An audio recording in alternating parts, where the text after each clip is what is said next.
You got so caught up in this person that you really forgot who you are.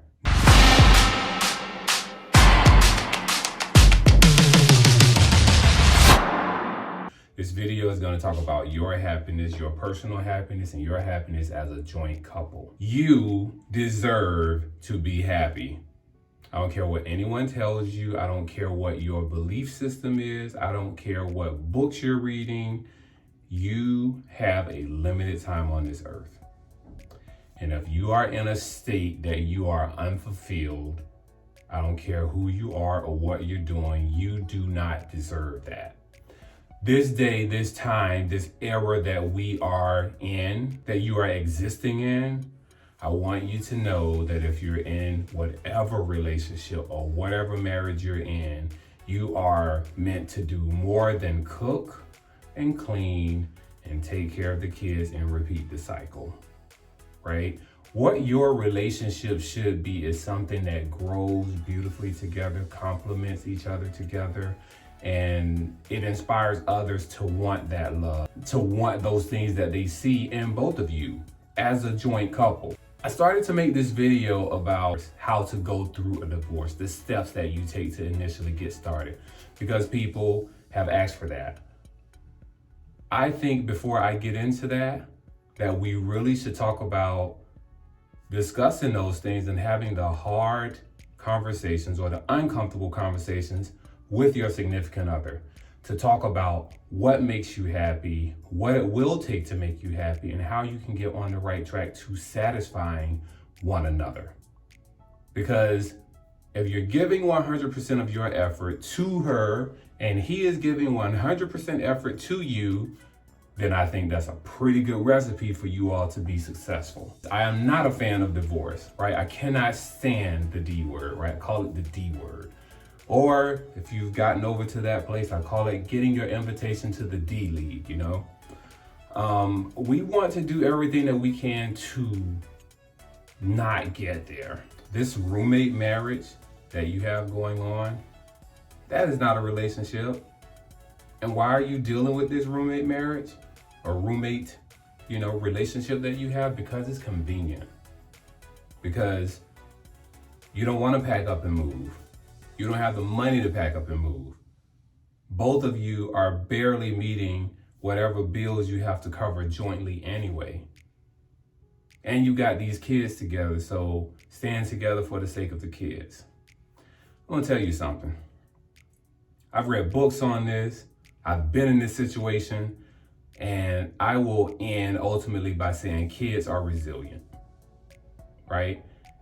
If you are showing a kid what a healthy relationship looks like and you're staying together for the sake of the kids, but the kids see you miserable, how impactful are you really being to the future of that kid's relationship? And here's a few reasons why you get into this roommate situation. Number one, you got no boundaries. You set no boundaries for yourself. If you don't set any boundaries for yourself, then what kind of privacy do you have? Now, I'm not saying go and hide and stash another account from your significant other or your spouse, or have these hidden conversations of, emotional interest or sexual interest from your partner. I mean, you should be able to confide within your partner all of your desires so that they can be fulfilled by your partner. You at the same time do need an element of privacy so that you can have something to call your own.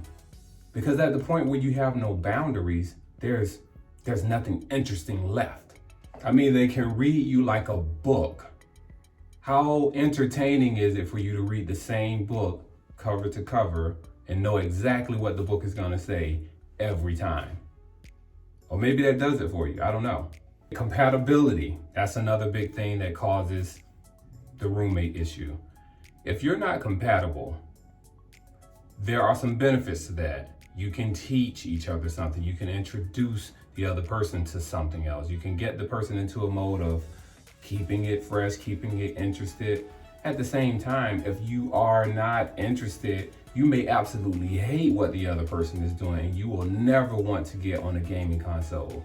You will never want to get in the kitchen and bake. You will never want to knit. You will never want to go to the gym. These things could possibly cause arguments because it definitely, at a minimum, it would definitely cause a bit of separation because you're never together to do anything that you are both interested in. Healthy thing is when you have certain things that you're compatible with, and you could have a beautiful overlap, right? Say if you're both into 6 or 7 different things, and then there's 3 other things that you both like to do, and you have that overlap, or even that separation to where like, this is my thing, this is my hobby, this is what I like to do, and you venture out and you do that thing, right? Because that's gonna keep you in a mode of self. When you begin to lose yourself in that other person because you're no longer in a mode of doing what you were doing, you lost your self-identity. You got so caught up in this person that you really forgot who you are. Never lose your self-identity. Big one, sexual differences. So you are sitting here, one person has a high sex drive, one person does not, one person likes particular things, another person doesn't like those particular things, and you never have those discussions, or you had those discussions and one person's just shot it down like super hard, and no one wants to reapproach that based on the response. Like, who wants to continue to come back for a hammering or to be reprimanded when you put your heart on the table? It's not a good thing, especially for a man. A man does not want to put his heart on the table, on the line, and then it gets mad. He's never gonna reveal that again. So when a man shows his emotions, right, and a woman too, I can speak more so for a man because men are not very emotional many times. When a man shows his emotion, like, try and be gentle with that, because if you shoot that down, he's probably not gonna do it again. So back to those sexual differences, right? There's always help, right? There's nothing wrong with seeking professional help because that's what the professionals are there for. If you are not healthy, if you're not healthy, if you're unfit, work on it from that perspective, right? If your sex drive is just low, go see a therapist about it, right? Because if you really want to please your person, then do it, because ultimately, if you're not doing that, then person is going to get bored, and then they're going to see somebody else. They're going to get excited, and then they're not going to be excited about you anymore, right? So those kind of things lead to the roommate situation. You also want to be emotionally available. That helps a lot. I mean, to be able to express yourself, to be able to be proactive and preemptively speak those things that need to be said or do those things that need to be done. So your person gets dressed, right? You're sitting there putting the final touches on, and you look over and you said, babe, you look so good, right? You say something like that instead of them having to put everything together, and then you coming in and she's like, how do I look? Well, you should have already said something, because what she's saying is, look at me. Last thing I want to say is be a great listener. If you're not a great listener, work on it. We can always be better listeners, and to be a great listener, most of the time, that's all that a person wants, is to be able to have you to listen and identify with them. Because if you don't, then chances are someone else is gonna listen, and then there's gonna be that emotional connection. That emotional connection is gonna lead to a physical connection, and then somebody's gonna be mad.